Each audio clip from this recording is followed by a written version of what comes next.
So what do you think of like the Coney campaign recently? You know, the internet about the Coney and Oh yeah. No, what was your take on well, that? I was amazed. One of my girls came home from school and said, "Dad, you know this Joseph Coney?" I said, "Yes, I do." Like, actually, and I said, "Why?" And she said, "Oh, like it's like they were." She was outraged and wanted to get involved. And I said, "Well, how did you know about it?" She said, "Oh, it's on the internet." So she showed it to me, and being dad, sometimes, like you're smart or something. I said, well, I actually made a film about him in 2004, which obviously didn't go viral because viral wasn't invented, I think. But, it's, again, like your point about the three Ps. What's interesting is that it'll create a great stir, probably great pressure for some international agency to do something about this, because it's eminently doable to get this guy. But the politics of the thing are quite complex, and to understand Coney, you have to understand the politics and the economics, which are quite boring. And you have to understand Uganda and Icholi province, where he comes from, and how they feel disenfranchised from the capital, and where Coney, for some of them, gives them some leverage.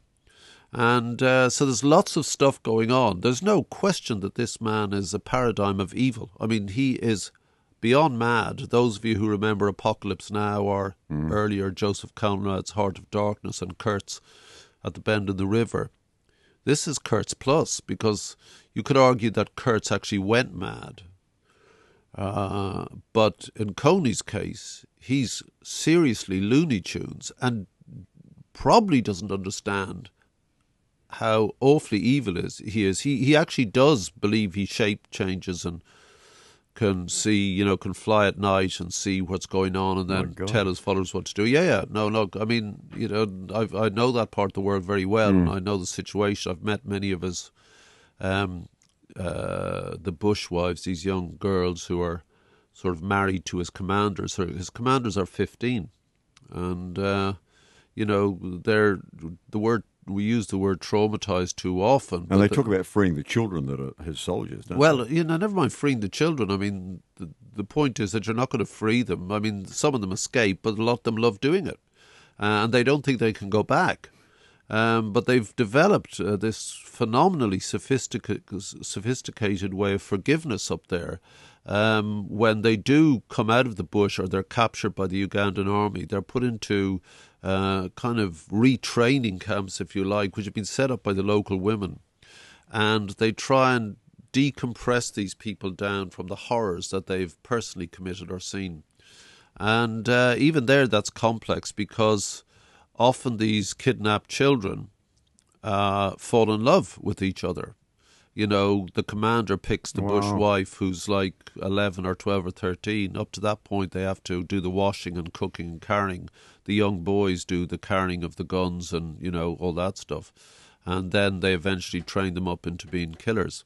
But if they escape, and a lot of them do and want to, they get into these camps or they're captured. And for the ones captured, I mean, often they try and get back, because they're afraid Coney's going to fly in at night and see them and get them. Wow. But they also are afraid that going back to the village, what they've done to the village and nearby, they're going to be killed, or certainly their parents will never forgive them. So what they do when he goes back to the village is they pass under this white piece of cloth, and the parents are waiting at the other side, and they hug them to embrace them, because passing under the white cloth signifies a cleansing of the sin, almost, rather like Catholics going to confession and being blessed. You've done it. It's over. We know what happened. That's it. And it takes about 2 weeks, and then the uncles and aunts come and visit and embrace them, and then the society takes them back. And they break down, weeping like as you would. But they'll rarely talk about it, because they're catatonic almost, what they realise as it comes back to them what they've done. But around them are often their children, these bush children, these Coney children. And there was one particular brute, 18-year-old, who lost a leg. So he was captured, and the others in the room, in the hospital thing, all stayed on the far side of the room and wouldn't talk to him at all. But around him were these 4 playful little boys and girls. This was their dad, and he was looking for his wife. He was in love with her. And I met another girl, Agnes, I remember her well, and she she loved him, and she was completely caught between escaping and wanting to go home and going back and finding to her husband. And so in all this mess is this deep, understandable humanity and this absolute madness, you know.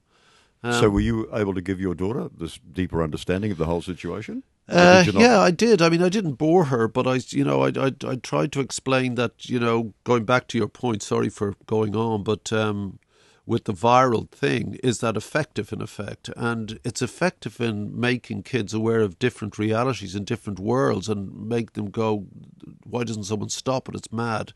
It's mad, but it's comprehensible. Where the madness is why haven't they caught this guy? Journalists get to him and interview him. So why can't these hotshot outfits get there, or the Ugandan army, or the Sudanese throw them out? You know, I mean... or squads from some Western just country. Go in and, you know, I mean, I shouldn't say this because I get into trouble, but just go in and take them out. Yeah. You know, I would. Yeah. You know, I said in my film, you know, I stood amongst these kids, said, give me the gun. No problem. No problem to me. I'm deeply serious. This guy is... Yeah, well, you'd be doing the world a favour. You would.